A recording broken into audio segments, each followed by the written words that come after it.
الحشر ظل المرسلين لواؤه تلقى من الغيب المجرد حكمة بها أمطرت في الخافقين سماؤه بها أمطرت في الخافقين سماؤه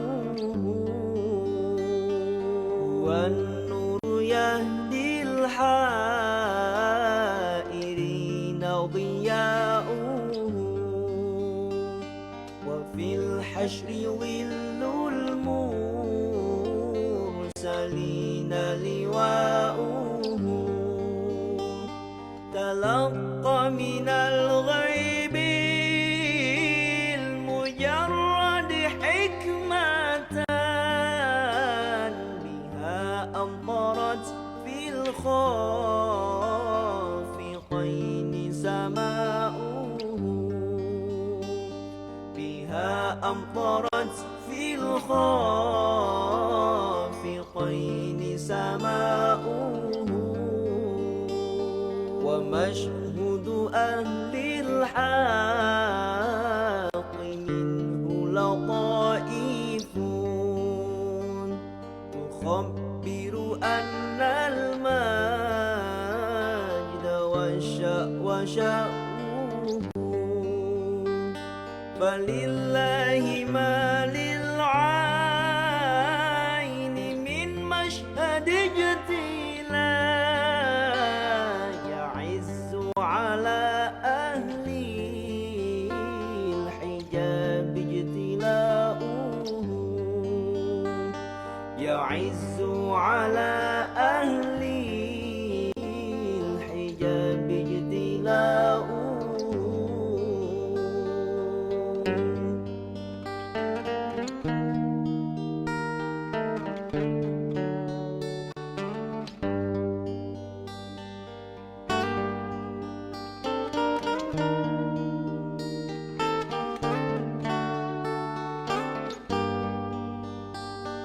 أيا ناجحا عني ومسكنه الحاشا أجب من ملا كل النواحي نداؤه أجب من تولاه الهوى فيك وامضي في فؤادي ما يهوى الهوى ويشاؤه فؤادي ما يهوى الهوى ويشاؤه هو النور يهدي الحائرين ضياؤه وفي الحشر ظل المرسلين لواؤه تلقى من الغيب المجرد حكمة بها أمطرت في الخافقين سماؤه بها أمطرت في الخافقين سماؤه هو النور هو النور هو النور هو النور هو النور هو النور هو النور هو النور هو النور هو النور هو النور هو النور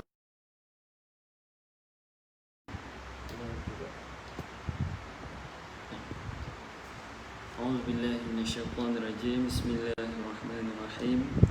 Alhamdulillahirabbil alamin wassalatu wassalamu ala asyrafil anbiya'i wal mursalin wa ala alihi wa sahbihi ajma'in. Alhamdulillah. Awalul kalam nashkurullah azza wa jalla ala ni'matil iman, islam wa ihsan. Bismillahirrahmanirrahim. Rabbi shrah li sadri wa yassir li amri wahlul 'uqdatan min lisani yafqahu qawli. Assalamualaikum warahmatullahi taala wabarakatuh. Alhamdulillah, bersyukur kita kepada Allah Subhanahu wa taala dengan limpah dan kurnia-Nya dapat lagi kita bersua pada hari ini. Dapat kita bersua pada hari ini untuk berkongsi sedikit ilmu, dan alhamdulillah insya-Allah hari ini saya akan kongsikan satu hadis yang bertajuk Jadilah hamba Allah yang bersaudara. Daripada Abu Hurairah radhiyallahu anhu, Nabi Muhammad sallallahu alaihi wasallam bersabda, "Jauhilah prasangka buruk, kerana prasangka buruk adalah ucapan yang paling dusta. Janganlah kalian saling mendiamkan, janganlah suka mencari-cari isu, saling mendengki, saling membelakangi serta saling membenci, tetapi jadilah kalian hamba-hamba Allah yang bersaudara." Hadis riwayat Bukhari dan Muslim. Okey, dekat hadis ni insya-Allah saya akan kupaskan 5 isi penting tentang pentingnya kita jadi hamba Allah yang bersaudara. Okey, yang pertama adalah sangka buruk. Islam ajak kita untuk tidak bersangka buruk dengan sesama muslim dan dengan sesiapa pun. Sangka buruk ni macam mana? Macam kita nampak dia buat sesuatu perkara, kita jangan terus judge dia untuk macam kita anggap dia benda tu dia buat salah. Tak boleh. Okey, jangan sangka buruk dengan sesiapa pun. Islam mensyorkan kita untuk tidak sangka buruk dengan sesiapa pun. Okey, yang kedua adalah saling menasihati. Saling menasihati ni macam kita nampak orang buat silap, kita nasihat dia dengan cara yang paling baik. Cara yang paling baik, kita jumpa dia, kita tegur dia, kita sembang dengan dia. Dan jangan bila kita nampak orang buat silap, kita biarkan, kita tinggal dia macam tu. Tak boleh. Okay, nampak dia buat silap, nampak dia buat salah, kita jumpa dia, kita bagi nasihat kat dia. Bukannya nampak orang buat silap, kita maki dia, kita marah dia. Tak boleh. Islam tak ajak kita macam tu. Okay? Yang tu yang kedua. Yang ketiga, mencari kelemahan orang lain. Okay, kita juga dilarang untuk cari kelemahan orang lain. Okey, hari-hari kita bangun, pastikan bila kita dah jalani hidup seharian kita, pastikan dalam kehidupan seharian kita tu, kita tak cari salah orang lain. Bila ada yang tak kena, kita tengok dulu diri kita, benda ni tak kena sebab diri kita ke sebab diri orang lain. Okey, sebab apa tak boleh? Sebab Islam dah larang dah, Nabi dah pesan dah. Dari dulu lagi kita tidak boleh untuk cari kesalahan orang lain. Walaupun benda tu benda yang kecil, sama ada kecil ataupun besar, kita kena tengok baliklah diri kita. Kesalahan tu berpunca daripada diri kita ataupun orang lain. Okay, kalau kesalahan tu, masalah tu berpunca daripada orang lain, selesaikan dengan cara yang baik. Bukan kita menuduh ataupun menuding jarilah kepada orang lain. Okey. Yang tu yang ketiga. Yang seterusnya, yang keempat, kita juga dilarang untuk saling mendengki, saling membelakangi serta saling membenci. Okey, Islam juga larang kita untuk membenci, untuk membelakangi dan saling mendengki. Mendengki ni macam mana? Dengki ni maksudnya kita tak boleh tengok orang lain senang. Kita nampak dia senang sikit, kita nampak dia bahagia sikit, kita dah dalam diri kita ni lahir sifat dengki orang. Tak suka tengok dia bahagia, tak suka tengok dia senang. Yang tu adalah sifat dengki yang dilarang oleh Allah SWT. Sama juga dengan membenci. Kebanyakan manusia sekarang ni tak boleh tengok orang senang. Okay, bila tengok orang yang senang sikit saja daripada dia, dia mula timbul dalam perasaan dia tak senang duduk. Dia tak suka tengok dia tu bahagia, dia tak suka tengok dia tu senang. Yang tu adalah sifat yang sangat dilarang oleh Allah Subhanahu Wa Taala. Dan seterusnya yang kelima, kita juga dituntut untuk berusaha jaga tali persaudaraan sesama Muslim. Bukan saja dengan sesama Muslim, tapi dengan orang yang bukan Islam pun kita kena jaga juga. Tak boleh nak buat ikutan, okey. Maksud dia jaga tali persaudaraan dengan sesama Muslim ni, kita tak boleh buat perkara-perkara yang saya sebutkan tadi. Betul tak? Okey, yang pertama tadi saya ulang semula, kita diajar untuk jauhi sangka buruk. Islam ajak kita tak boleh sangka buruk dengan orang lain. Yang kedua tadi, saling menasihati. Bila kita nampak sahabat kita, kawan kita, saudara kita ada buat silap, kita jumpa dia, kita tegur dia, kita nasihat dia. Bukan dengan cara maki dia ke, marah dia ke, bukan. Okey, nampak saja dia buat silap, kita bagi nasihat, kita tegur dia. Seterusnya yang ketiga tadi, ni saya ulang. Yang ketiga, mencari kelemahan orang lain. Islam tak benarkan kita untuk selalu sangat cari kesalahan orang lain. Okey. Yang keempat, kita dilarang untuk saling mendengki, saling membelakangi serta saling membenci. Islam tak bagi kita benci dekat orang Islam yang lain, dekat orang lain. Dan yang terakhir tadi, kena jaga tali persaudaraan. Okey, jaga tali persaudaraan ni macam mana? Yang saya ulangkan, yang saya sebut tadi itulah. Okey. Sebulan ni kat sini, kita semua dituntut untuk jaga persaudaraan dengan menjauhi sangka buruk, tidak mencari kelemahan orang lain, jangan mendengki, elakkan membenci, tidak membelakangkan orang lain, dan bantu sahabat dengan mencegah dia daripada melakukan maksiat.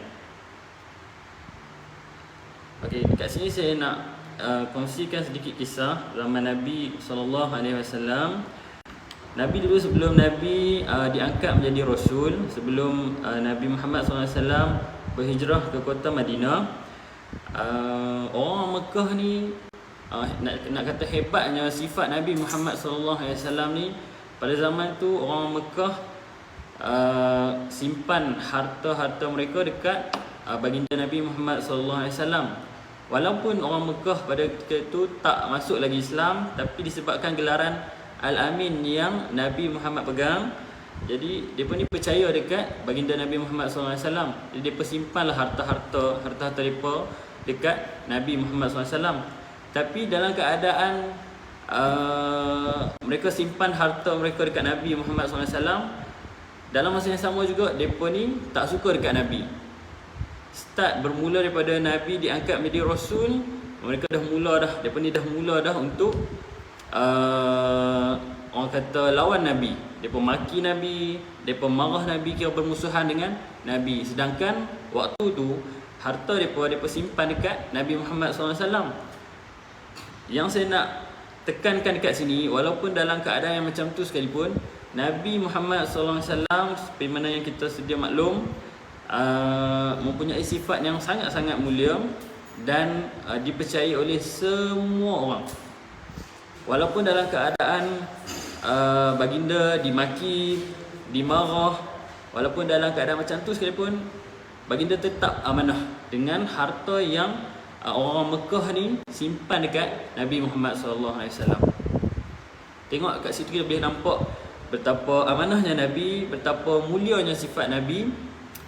Walaupun orang marah dia, orang benci dia, orang bermusuhan dengan baginda Nabi Muhammad SAW, pun Nabi tetap membalas dengan masih lagi menjaga amanah yang orang Mekah bagi dekat Nabi pada ketika itu. Okey. Dekat situ kita boleh ambil contohlah pengajaran daripada kisah akhlak yang ditunjukkan oleh baginda Nabi Muhammad SAW. Kalau bukan Nabi kita nak ikut, siapa lagi kita nak ikut kan? Sebab Nabi ni antara manusia yang paling mulia dalam muka bumi Allah Subhanahu Wa Taala.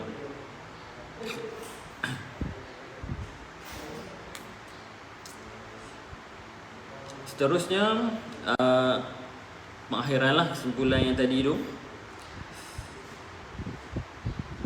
Saya bagi contoh yang pertama tadi, sangka buruk. Macam saya sendiri sebagai seorang pengajar, bila ada anak murid saya yang main lambat, saya tak boleh nak terus sangka buruk dekat dia. Walaupun kerap sekali dia main lambat, saya kena cari jalan yang baik untuk selesaikan masalah yang dia ada tu. Walaupun hari-hari boleh katakan kerap dia main lambat, kita tak boleh nak terus sangka buruk. Ini contohlah, sangka buruk dekat dia. Sebab macam saya ulang tadi, saya cakap tadi, Islam larang kita untuk bersangka buruk dengan sesiapa pun. Okey. Jadi pada yang dekat luar sana, yang mana yang rasa diri tu selalu sangat sangka buruk dengan orang, boleh check balik lah, boleh ubah. Kita muhasabah balik diri kita. Lepas ni jangan dah sangka buruk dekat orang lain, sebab Islam larang perkara tu. Sama juga dengan saling menasihati. Walaupun kita ni banyak kurang, kita ni bukannya baik mana pun, tapi bila kita nasihat orang, sekurang-kurangnya kita sedar, oh benda ni kita pun kena tengok balik. Bila kita tahu dia ni buat salah, pada masa yang sama juga kita boleh check diri kita ni, oh aku pun kena betul juga benda ni. Macam tu lah. Sebab tu Islam ajak kita saling menasihati antara satu sama lain. Dan seterusnya, mencari kelemahan orang lain pun sama juga. Kita tak boleh sentiasa cari kesalahan, kelemahan orang lain. Okay? Bila nampak orang lain buat silap, buat salah, kita jumpa dia, kita tengok dia dengan cara yang baik lah.